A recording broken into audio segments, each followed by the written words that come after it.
to step away from this life. My humble salutations at our divine and most loving Bhagwan, Sri Sathya Sai Baba, dear devotees and dear guests. Every year, on the 23rd of November, our heart fills with joy. Why? Because this is the date that God chose to come on earth in all His powers. 23 November 1926. Sri Sathya Sai Baba has shown through his life. He is declared firstly as a Purna Avatar. That means the Avatar coming down on earth with all 16 capacities, all 16 potencies. Right? There are only two Purna Avatars, Sri Krishna and Bhagwan Sri Sathya Sai Baba. So in the few minutes that I have, I'm going to attempt to show you why he is referred to as a Purna Avatar. Dear sisters, dear brothers, dear elders, if there's anything you learn from today, if there's anything you take away from today, take away the message that you're going to hear, because it's life-changing for you. It's a saving message. Firstly, to the coordinators of the play, you are very, very wrong. Those boys that were sitting here, none of them had a Tottenham Hotspur t-shirt. And I know by the time this event ends, I'm going to get a lot of calls because Tottenham Hotspur are playing Arsenal today. Main event. Why, we may ask, did God choose to come on earth? Could He not have sent a sage? Could He not send an enlightened soul? Why did God choose to come on earth? When there's a little bit of domestic turbulence, the police will send a constable to attend that turbulence. But when there's a national strike, when there's worldly catastrophe, the commissioner himself has to come. Because so huge and so large is that catastrophe. And the scene was set 5,320 years ago when Sri Krishna left his earthly body. 5,320 years ago when Sri Krishna left his earthly body, the onset of the Kali Yuga happened. You may ask, how did that happen? Dharmaraj was the king at that time, and we all know Dharmaraj was the eldest of the Pandava brothers. He was ruling his kingdom, and his kingdom was majestic. There was unity, there was order, there was harmony, there was joy, there was reverence for God. But one evening, he set out on this journey through his kingdom. And as he walked, he saw crows. And everyone knows that crows are symbolic of an omen. Crows signify, and that's what Hindu belief is, that crows, the presence of crows, signify the onset of something dark and dangerous. Like wherever I go to check with my mother-in-law's house, I see crows. So Dharmaraj walked through his kingdom and he saw crows. And he came back home and he was so disappointed. The next evening he said, I must walk to my kingdom to see what omens they are. And as he walked through his kingdom, he was shocked beyond his belief.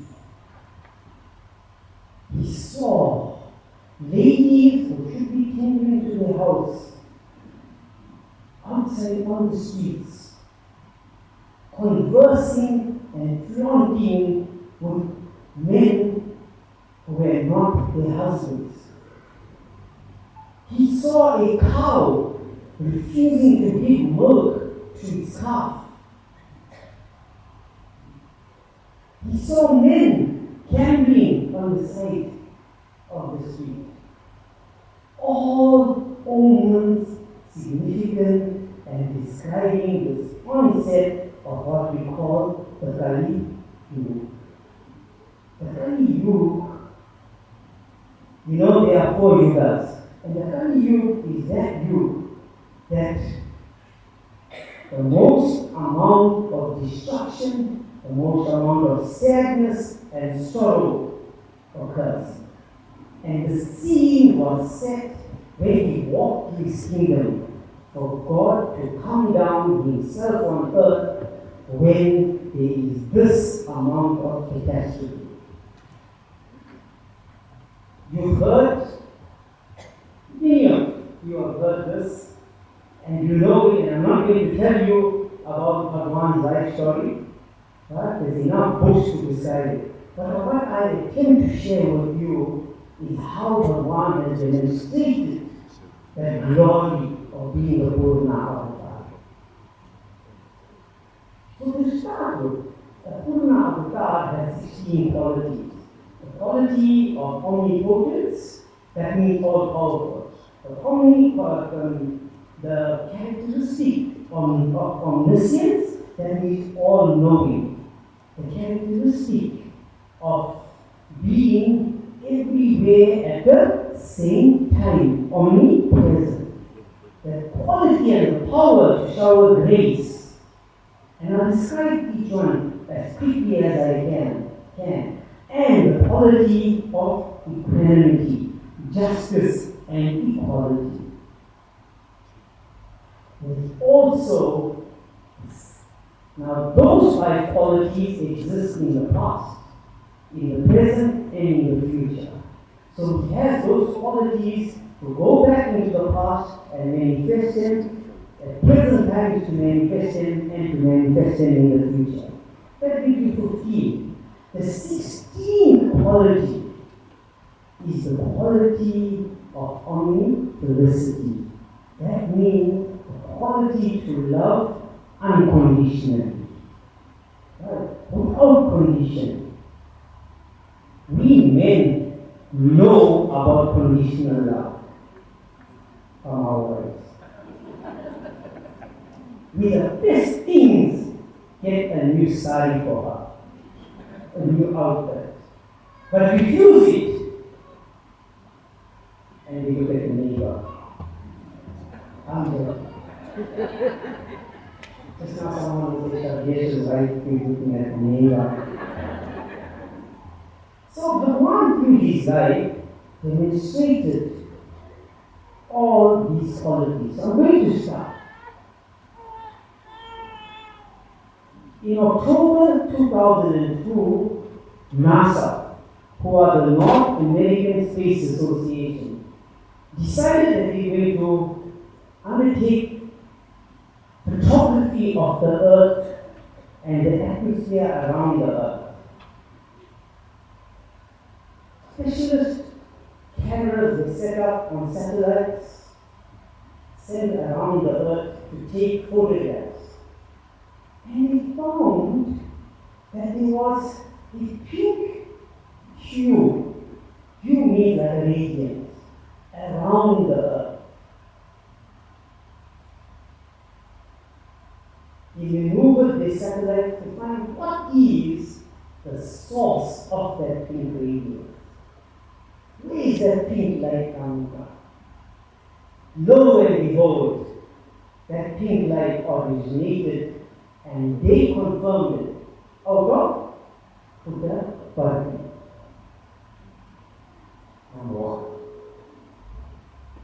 What was in Buddha Party that was sending this light around the earth? One be Bhagwan Shri Sathya Sai Baba. When Arthur Wilcox said with his wife being an ardent devotee of Swami, suffering with cancer, Swami told her, I'll take care of you. I will take care of you. The cancer is not 100% true to me, but my experience. I'll share with you what I experienced with Bhagwan. So you know that getting things firsthand.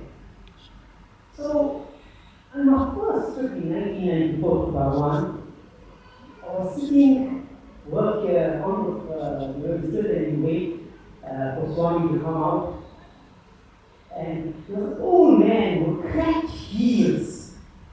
Cracked heels, I promise you. If I could have bought lotion, Vaseline to put on the heels, I would have put it. It bugged me sitting there for darshan. Even when Swami came out, I was more interested in the cracked heels than Swami. Swami went, we did darshan, sat on the top, dais, bhajans, arti finished, and as usual, we will sit for a few minutes just to contemplate Bhagwan's presence that we were in, keep in that good energy, you know. And this uncle with his hat, he was sitting there. Then he looked at me and saw my South African, he had those ribbons. Said, "You from South Africa?" I said, "Yes." I said, "What do you do?" Because you should never ask me what you do, because my ego rose. He only asked me what you do. I told him about my own business, I'm an engineer, I'm a registered engineer, registered scientist. I told him about this degree and about that postgraduate degree. He only asked me what you do, I'm giving him the entire kisa. Then I told him, you asked me what you do.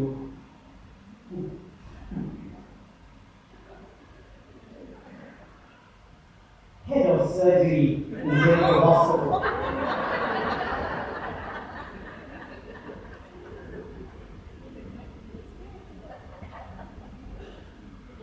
I promise you, there's two times that my ego is killed. That was the first time. The second time you got me angry, right?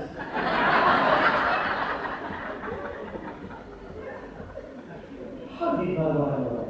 The next morning, and I thought, I should be so lucky that sitting for darshan so many times, you have to go for tokens. But to get a token, I should be in number one. As Swami walked past, nice lesson yesterday. There was no camera or somebody telling him I got the lesson on my life. But he walked past, nice lesson yesterday. Showing me Bhagavan knows everything about everything in our heart. There's nothing that you can think. That's why I said to you, this message is the most important message. There is nothing that you can think and you can feel that Bhagavan doesn't know. There is nothing that you can do. Every window, every door, every curtain you can close. You will never be free from Bhagavan not knowing, because it's always there. Always present. In 1993, I was studying, those days I worked for still the party government. I was working as an engineer, and those days payments were made by checks. I had a check for a contractor who was being held captive by workers because he did not pay his workers. Only because the department hadn't paid him. He couldn't pay his workers. So I had to go to the Johannesburg, to the head office, pick up this check for 2.1 million rand and go deliver it to his office. And I've only got 4 hours to travel from Kalixburg, because we were doing this project cutting through the mountain in Kalixburg, to go to the Johannesburg, pick up the check and come and deliver it to his 4 hours. government vehicle, you know those spot containers? I'm driving through the mountain pass at 160 kilometers an hour. All I can think of, they must not kill this man. That's all I can think of. I need to get to the Melbourne, quick to check up and delivery so that he can go get money to pay his work. And as I'm coming through this mountain pass, right in front of me at 160 kilometers an hour, there's the end of this body, there's cattle on the road. I've got a mountain face on my left hand side. I've got a sheer fall of over 60 meters into the gorge at the bottom. What do I do, so? What do I do? The only thing I can think of was chant. Because I had read a few days before that, Bhagavan said you can give any mantra up, do not give up guidance. He said you can give any mantra up, do not give up guidance. I promise you, the moment I thought of diving and I just went, oh good, the cattle disappeared out in front of the cattle and the cattle were behind me.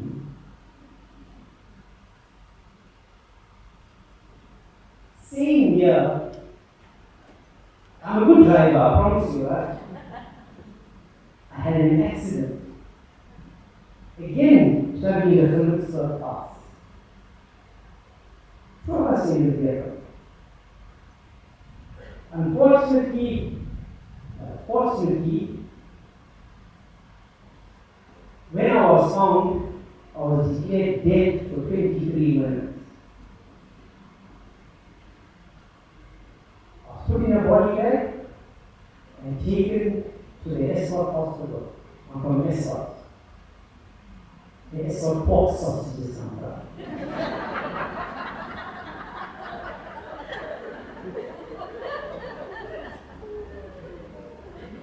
My parents were told